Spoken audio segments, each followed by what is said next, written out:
شايفين روحها عمري ما كنا صوتها بحسن سجن كل منها شحة وملهاش كده هرميك شر بحر المايا تحميني للهجوم يكسب وباباها اسمه حنكش الحرامي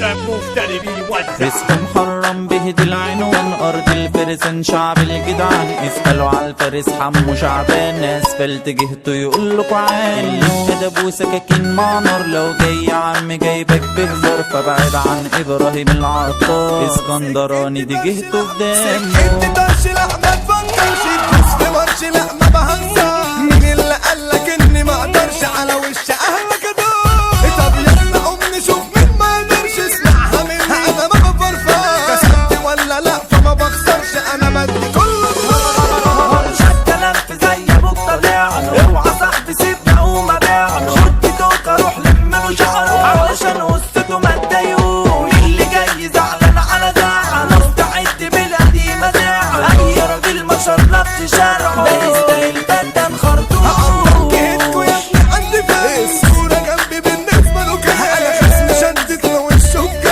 اسأل عليا قبل ما تنكر هيقولوا لا بلاش تهجوني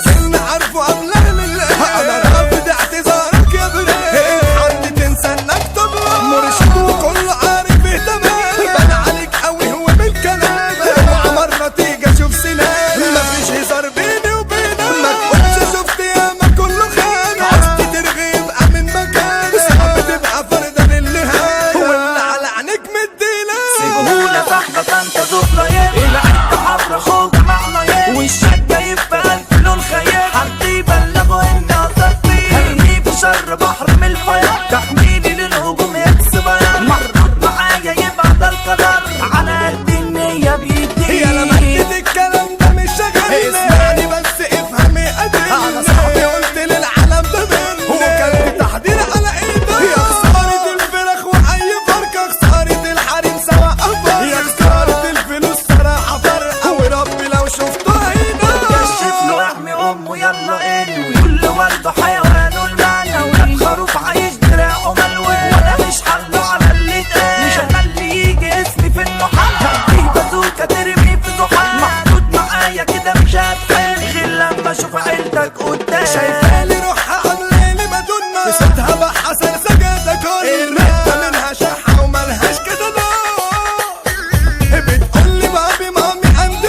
وكمان بدل خراب يا إليها وباباها اسمه حنكش الحرامي مدنار بنتك دي اللي مهرها يجي أرنب ما 200 جنيه ممكن أركب اوعى تفكر إني مؤدب أنا ممكن أقلع لكم هنا مار شكلك راجلنا في اخوات النطة راعي برضه ده أنا شاب بفر مهر عالي جدا ومشطشط ما تقولي حاجة لعم وده احنا طلعنا راضيين على بعض وانا قعدت ارضع كتير قوي ما انت عارفاني في الرضاعه بقى.